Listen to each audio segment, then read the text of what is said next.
2020. godine UNICEF Bosna i Hercegovina zajedno sa partnerima Save the Children i World Vision predstavio je Akelius, digitalnu aplikaciju za učenje, kako bi podržao učenje stranog jezika u prihvatnim centrima, uključujući engleski i njemački.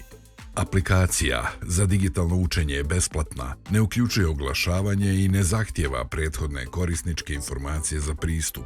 Može se pristupiti online putem web pretraživača ili online i offline putem mobilne aplikacije na tabletima i mobilnim telefonima. Sadržaj i karakteristike aplikacije za učenje razvijaju se kroz pristup zajedničkog stvaranja uz čestu komunikaciju i povratne informacije od nastavnika na osnovu upotrebe aplikacije za učenje sa učenicima. Raznolikost sadržaja i fleksibilnost izbora koji pruža digitalni kurs Akelius omogućili su nastavnicima da odgovore na različite potrebe učenika, što je posebno važno kada se radi sa djecom u pokretu. Kada se koristi u školama, digitalni kurs je doprineo povećanju interesa djece za učenje te je razvio digitalno-pedagoške kompetencije nastavnika. Dakle, na naše kurseve engleskog jezika dolaze djeca iz različitih dijelova svijeta. Oni su odrastali u različitim ekonomskim, kulturološkim i obrazovnim uslovima, što ove grupe čine heterogenim.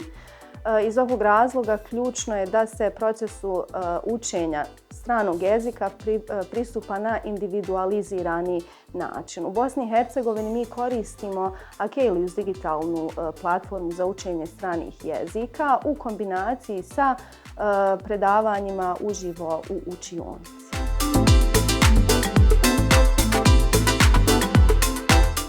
Dakle, kombinacija korištenja digitalne platforme za učenje sa predavanjem u učionici uživo podržava tu takozvanu hibridnu metodu predavanja koja je jako važna u ovom kontekstu u kojem mi radimo.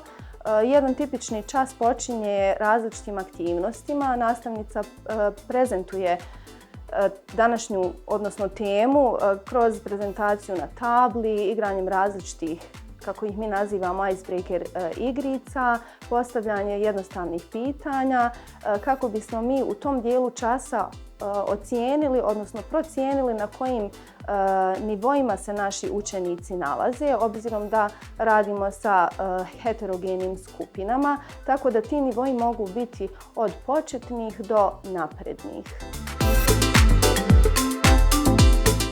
Dakle, samo planiranje časa je vrlo izazovno obzirom da mi radimo sa heterogenim skupinama, tako da nivoi znanja učenika koji prisustvuju na času mogu varirati od početnih do naprednih.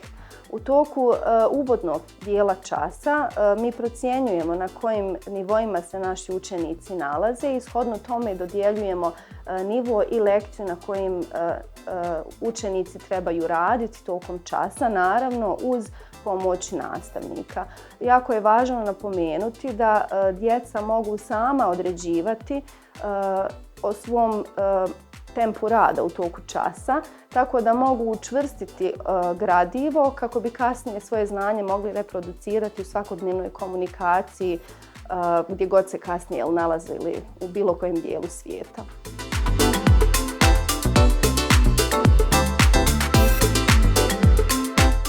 Plan časa se sastoji od aktivnosti koje sadrži sama digitalna platforma i ono što nastavnica pripremi.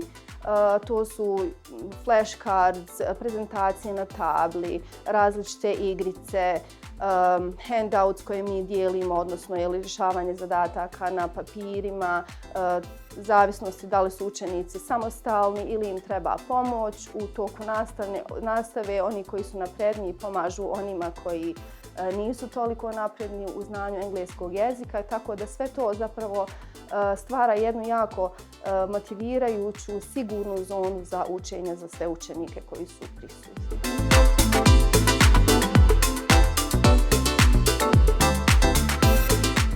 Upotreba aplikacije za digitalno učenje doprinijela je razvojnim i edukativnim potrebama kako učenika, tako i nastavnika u prihvatnim centrima i osnovnim školama.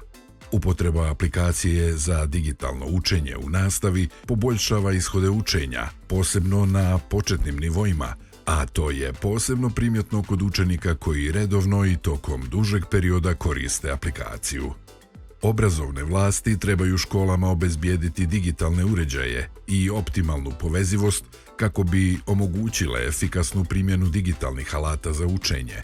Tehnologija mora biti povezana s protokolima za njeno korištenje, skladištenje i održavanje. Nastavnicima treba omogućiti dodatnu obuku i profesionalni razvoj o tome kako kombinirati tradicionalne metode sa metodama digitalnog učenja kako bi se ispunili ciljevi učenja. Kapacitet nastavnika da obezbijede inkluzivno, pravično, kvalitetno obrazovanje učenicima sa različitim pozadinama i potrebama također se može ojačati učenjem od praktičara neformalnog obrazovanja koji imaju iskustva u pristupima usmjerenim na učenika.